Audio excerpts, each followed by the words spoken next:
ikinci nokta.com. Sen beni unutma, izlesin eğer. Açma ay kapısını, otomuzum. Sen beni unutma, izlesin eğer. Unutuysan atırmaza. Darağımda saçlarını darama. Benim ellerimi duyarsan belki. Benim bakan aynama da karama.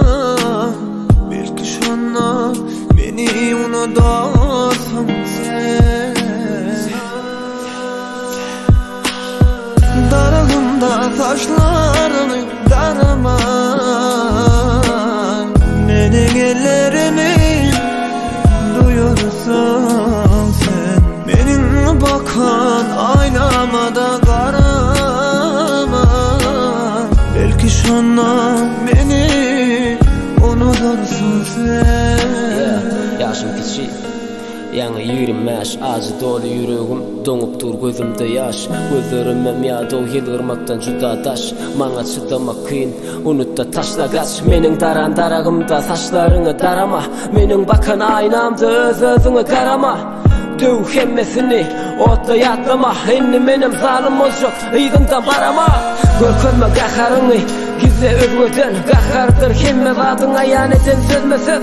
Şundan süysen, yalandan süymesen. Sana dözörler eken barınca sen dönmesen.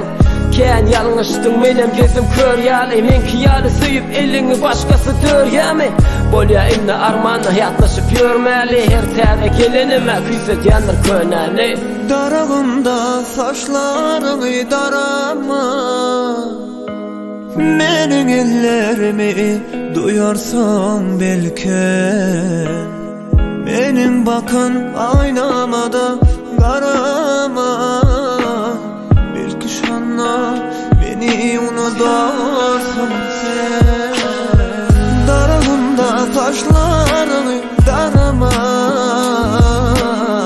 Benim ellerimi duyarsan sen. Benim bakan aynama da karama. Belki şanla beni unutursun sen.